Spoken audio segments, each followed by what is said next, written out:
first glance, you might have passed the Fruit of Grisaia off as your run-of-the-mill ecchi harem anime with a weird resolution. Yeah, you see those black bars at the top of the bottom of the screen? Those aren't from me botching the editing or trying to get around copyright.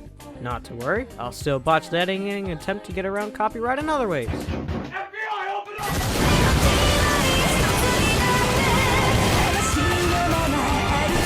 That is just how the anime was made. Anyways, that was the impression I had when I first heard about the Fruit of Grisaia. I remember reading the synopsis and tags for the very first time and thinking, why in the world would anyone ever watch something like that?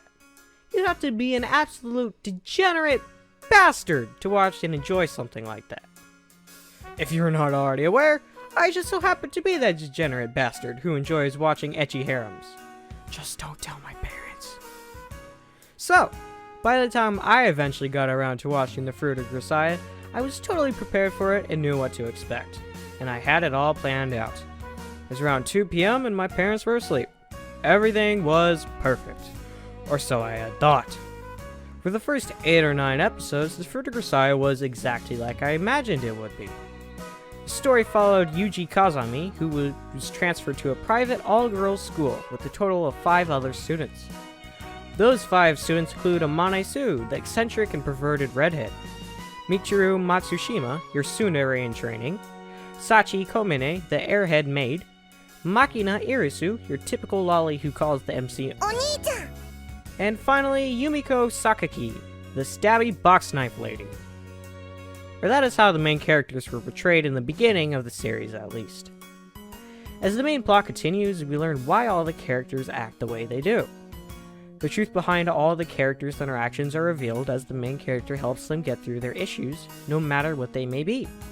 Even though the Fruit of Grisaia came out first, the first 9 episodes felt reminiscent of something like Rascal Does Not Dream of Bunny Girl Senpai, with its wide cast of females with a dark past or issue that they need help to get over. The MCs even felt very similar, both being very blunt and spoke what was on their minds. The biggest thing that differentiates these 2 characters was the reasoning behind their actions. For Sakuta, it is a choice he made, and a lifestyle. As for Yuji, well, we don't actually know. The first 9 episodes felt like a very standard good end of a romance visual novel, where the MC befriends and helps all the girls, but doesn't go the full distance with any of them. And as it just so happens, the Fruit of Grisaia was originally a visual novel. And with that comes a bunch of people yelling, "Read the visual novel instead! The anime was trash!" But I've only seen the anime, so I'm just going to look at that. I'll play the games one of these days, so cut me some slack, alright? Now that that's taken care of, the Fruit of Grisaia did a pretty decent job at its goal. But it wasn't anything amazing like Bunny Girl Senpai, or better than any other anime with the same type of story. If I were to have stopped watching at episode 9 or anywhere before it, I would have given this anime a 7 at best. It was handled well, and I enjoyed it. But it wasn't anything special. Now, obviously I wouldn't have written a review for an anime I felt was only alright. So I'll stop trying to drag this video out for watch time and get to what made this anime amazing for me. Throughout my time watching the Fruit of Grisaia, there was one thing that put me off, and it was the main character. We didn't know where he came from, and more importantly, why he transferred to this school, especially since how at this point it was already established as a school for troubled kids. We only got a vague idea about who Yuji was, but it was mostly left to our imagination. All we knew was that Yuji was a hitman of some kind. Why? We didn't know. But there was almost nothing character-wise for him, other than his super clickbaitable personality. Whoa, wait a second. People are getting how many views? Let me start by the highest view count real quick. How many views does this really get? What? That number of views are on par with Konosuba videos. It's almost as many views as Steins Gate, for the god's sakes. The second most popular anime on my anime list. I think I might be making the wrong type of content. And while I contemplate my life choices, I should explain that Yuji's lack of a past did put me off. But the Fruit of Grisaia was originally a visual novel, like I mentioned before, plus it was labeled as a harem, so I just assumed he was supposed to be some kind of self-insert character, which would make sense. It was the final arc of the Fruit of Grisaia that turned everything upside down on its head. The final arc had us look into the past of Amane. Amane's arc was insanely different compared to the rest of the series. Throughout the first 9 episodes, the Fruit of Grisaia was an anime that wasn't afraid to cover mature topics, and never sugarcoated anything. But at the same time, when compared to some other anime like Goblin Slayer or Mirai Nikki for example, the Fruit of Grisaia's darker themes was nothing. This all changed in the last arc, however. In the last arc, Amane tells Yuji that she was acquainted with his older sister, Kazuki, and for the first time in the whole Fruit of Grisaia series, Yuji lost his composure. The second he heard Kazuki's name, he became frozen, if only for a few seconds. This was the turning point in the Fruit of Grisaia series, where things went from pretty good to absolutely mental. After Amane mentions Kazuki, she tells us about how they met, when she and her school's basketball team flew off the side of a cliff and became stranded with no way of getting help. Now, I want you to sit there for a moment and think.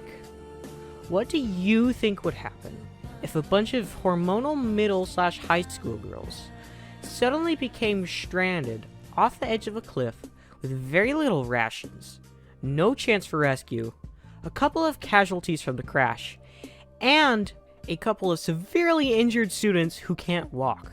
Oh, and did I mention that the only remaining teacher was male? Well, luckily for you, you don't have to imagine, because that is exactly what the next 3 episodes are going to cover. And before you try and play the, oh, well it was an anime, it'll be a little less horrible, or try to censor it a bit, because it's an anime, and a harem on top of it, might I refer you to my previous statement. The Fruit of Grisaia was an anime that wasn't afraid to cover mature topics, and never sugarcoated anything. At that very moment, I realized what was going on. I knew what was going to happen. It was like watching a building collapse while you were under it. You see the building falling, and you know what is going to happen. But all you can do is wait. Running away isn't an option because there isn't enough time. So all you can do is sit there and watch in anticipation. That is exactly how the next 3 episodes played out for me. I knew the anime didn't hold anything back, so I was just waiting for things to get dark. And, oh boy, did they get dark. Knowing what was about to happen didn't make watching those 3 episodes any easier. All I could say was watching those 3 episodes was a very sobering experience. And if you saw this arc, you would know exactly what I am talking about. But if you didn't, I'll just say use your imagination. Multiply whatever despicable thing you came up with by cancer. At this point, I had just spent 3 hours watching what I thought was an ecchi harem, and I was in that kind of a mindset. To go from the mindset of watching an ecchi harem to watching something super dark and grotesque at around 4 in the morning in the span of 1 episode was definitely an experience, alright. I barely even remember watching the last episode because I was still in shock from the events that I had just witnessed. By the time the last episode finished, I was a broken man. Everything I had come to know about the anime was stolen from me, and then used as a weapon to bash my skull, which then knocked me back and sent me spiraling down a flight of stairs, straight out of an open window, only to have been stopped because my head had taken the full impact of falling out of a 4-story building. Wait, you thought that was it? You thought that was what made the series great? That arc? It might have been an insane experience, but it was nothing compared to what was to come. But before we get into that, let's take a minute to calm down and talk about something a little more lighthearted. Let's take another look at the absolutely huge cast of waifus the Fruit of Grisaia has. If there is a certain type of waifu that you have, chances are the Fruit of Grisaia has someone just for you. You want tsunderes? We got them. You want yanderes? We got them too. You want big titty female perverts that seem... You want big titty female perverts that seem like they just got transported to another world but came from a hentai? We got them. Or do you not care about the personality? You just want a harem of hot AF 2D anime girls? Well, we got that too. There are so many options to choose from and it's absolutely insane. Unfortunately for you, however, because this is my video, we are going to talk about my favorite waifu, and she is probably one of the least popular of them all. Her name happens to be Kazuki Kazami. Why did Kazuki's parents decide to give her a first name that sounds just like her last name? Probably just to make my life harder.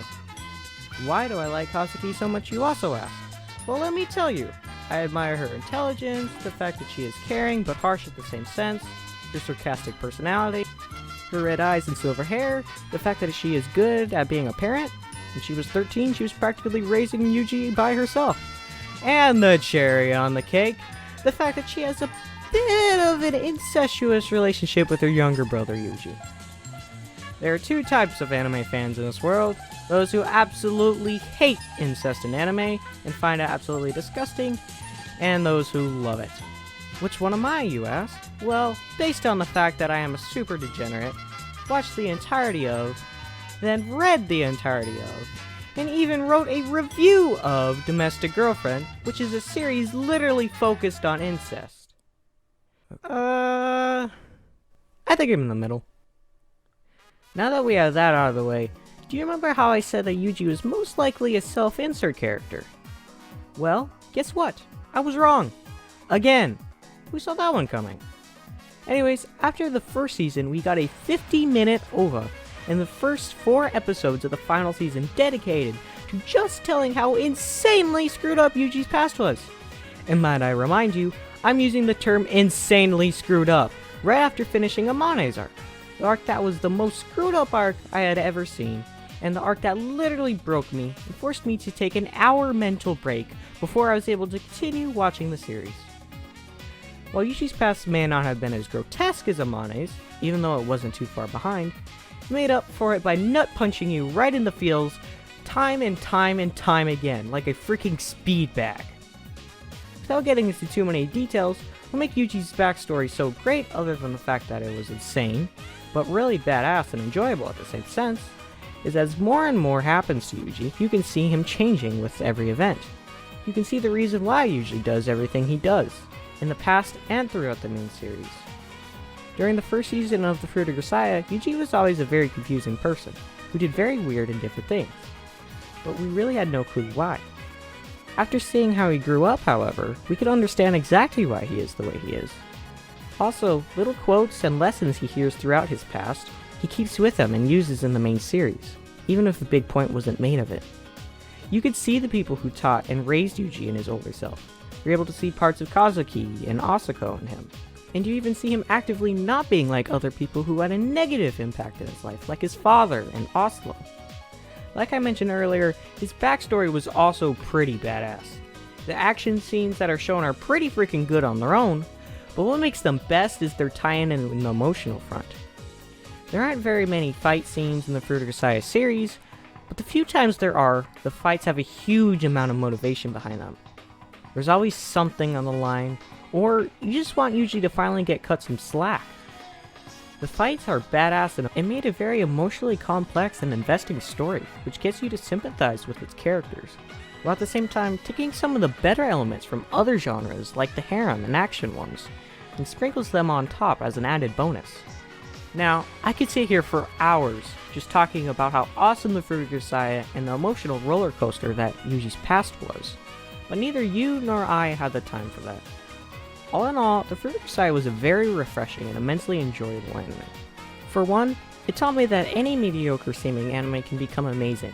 And two, the most important one of them all, from now on, every time I go camping or some kind of remote location, I'm going to fear becoming stranded and end up going insane until I get killed by whoever I am with, or die from a lack of food and water. But most likely the latter, because I have no friends.